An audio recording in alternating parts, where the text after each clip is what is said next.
Today on Inside AB, we're here to find out if Intercontinental Hotel Group's latest brand, voco, can capture the attention of the Middle East hospitality market. I'm with Will Yell, who's head of voco. Thanks for joining us, Will. Thank you, John. And you're watching Inside AB. So, Will, let's first get into the details. Intercontinental Hotel Group's latest brand is voco, and I'm going to say IHG from now on. Yeah, that's right. So super excited to be here and super excited to be announcing today our first signing in this region, the voco Dubai, so the Nassima Royal, which will be voco Dubai, which is a huge statement for IHG in this region. Okay. And just to give you a bit of flavour about voco, so voco will be a brand that occupies an upscale price point for IHG, and within our portfolio, it will give and add more brands to our armoury in a segment where we've currently got Crowne Plaza, a very well-established brand with a strong footing for the corporate business traveller. Right. Also, Hotel Indigo, which is a brand that's geared around a neighbourhood story, but provides a great platform for a mix of business, but skewed towards a leisure guest. Okay. All right. Interesting. Now, you mentioned voco will be upscale and informal. Why that particular sort of definition? Is it demographic related or is it socioeconomic related? Yes. So let's tackle that in two. So upscale is for us is a huge market opportunity. So that's a segment that is around about $40 billion globally in terms of rooms revenue and is expected to grow by 50% in the next 10 years. And actually, if you look at our market share as IHG in that upscale space, it's pretty low today relative to some of the other segments where we've got a very strong entrenched position. Okay. So that for us is really at the heart of it. We want to be in the middle of what is a large and fast growing segment. Mm-hmm. So that deals with upscale. Then we think about informality. And it's interesting, we spent a long time talking to consumers in defining this brand. I think fair to say that at a company like IHG, we don't do brands lightly. If we're going to do this, it's a major investment by the business behind growth. So we've spent a long time talking to consumers. And what we've heard in this upscale segment may be best described by a little analogy, right? So we've got a whole raft of brands that compete in upscale today, and consumers struggle. They really struggle to pull them apart for what they stand for. So maybe think of it as bowls of vanilla ice cream, right? There are a huge number of upscale brands, the names of which we are all intimately familiar with, but it's very hard for a consumer to drive association to them. And what we've heard from consumers is there is a perception that with many of those brands, the experience can be quite formal, can be quite starchy, and actually in some cases there's an acceptance that that's just the way it is. In other cases we hear consumers going that actively draws down their mood. So that's the whole idea here, is something that is a little more informal, a little bit more inviting and welcoming, that helps put our guests at ease, be that for business, for corporate travellers, be that for leisure, or be that for social occasions. All right, so easygoing but high end. We're going to get to some of the portions of what you said in just a bit. But you've mentioned Nassima Royal. Nassima is still relatively new, you could say. But I imagine like converting that would be faster to voco.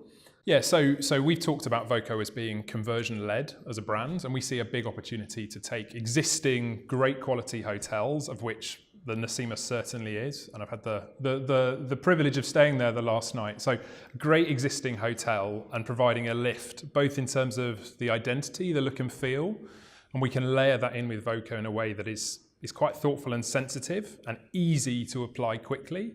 And likewise, a lift from everything that the IHG enterprise, our systems, our loyalty members, that we can drive to that property. Now, there's a really nice restaurant there called Trace Inn, by the way. Are you going to also change the F&B outlets, or is that not? Are you going to think about that a bit later? Yeah, so with voco, we want to celebrate exactly what makes any hotel special and not smother it or look to change things too much. So at that hotel, I've not dined there yet. Maybe I'll try to tonight.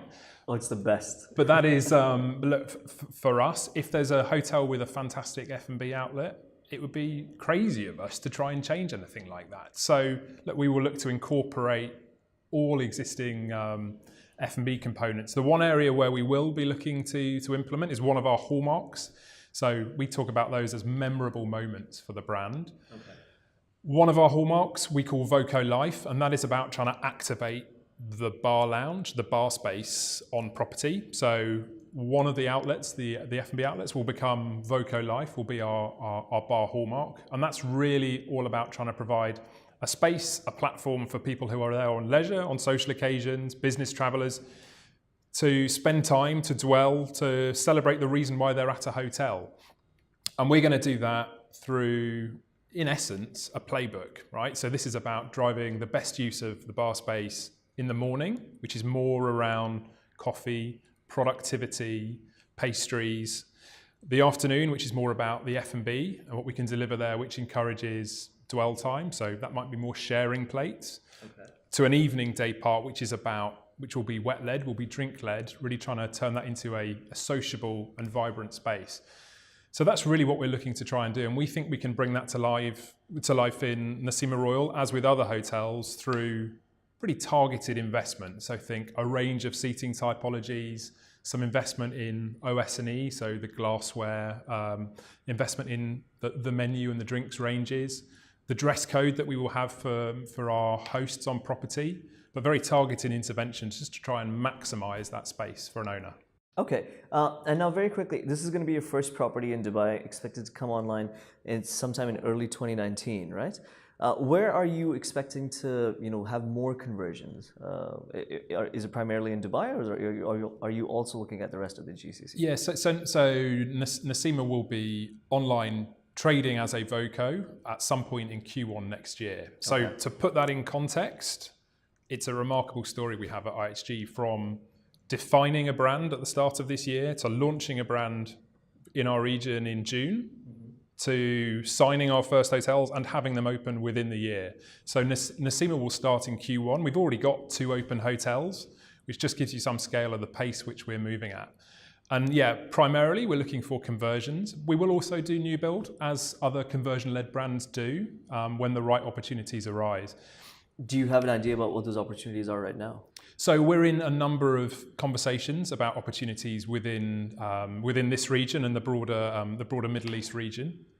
So watch this space. We expect to have plenty more news. It's, of course, with all hotel companies, the run up to the end of year, so it's a pretty busy time from a development perspective, but expect to have more news soon. And we've said publicly, we expect to be 15 plus signings by the end of the year, which really gives you some intent, some scale of the intent. We are today at a position with 12 signings already, including 2 to close as part of a portfolio transaction in the UK. So we really have strong momentum. We see a huge opportunity for this kind of brand in this region. We see a huge opportunity for this brand in most parts of IHG's EMEAA region, so from the UK, Australia, Southeast Asia, this part of the world. We're really all guns blazing. Okay, and finally, one of the things that I wanted to ask you about was, we've spoken to quite a few hotel operators, and they're saying that there's a bit of a war brewing on Sheikh Zayed Road, with luxury brands and hotels also competing in the same space maybe as upscale hotel brands, because they're depressing their prices to appeal to a broader market. You mentioned vanilla brands. Can voco adequately stand out in such a crowded space? Yes, so the compression, I think, is not ubiquitous to Dubai, and we see that in a lot of places, particularly in Europe and in the UK. Hey, our assertion is that we have a brand that is distinct and more memorable than other upscale brands, and is backed by the strength of the IHG system. So we are supremely confident about the ability of this brand to cut through in this market.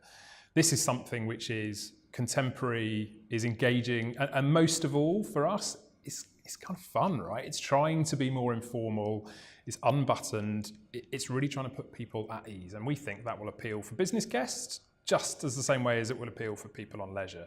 So you would expect me to say this, but I'm supremely confident about our ability with voco to cut through in Dubai. And I would say that with the asset and with the owners that we have and their commitment behind that property, we have such a strong platform for growth in the wider region. All right. Well, as I say, fortune favors the brave. Thanks for joining us, Will. We'll look to have you again for more news and updates as voco continues its journey throughout the region. You've been watching Inside AB. Remember to subscribe and comment below and tune in tomorrow for the next edition of this show. Thank you for watching.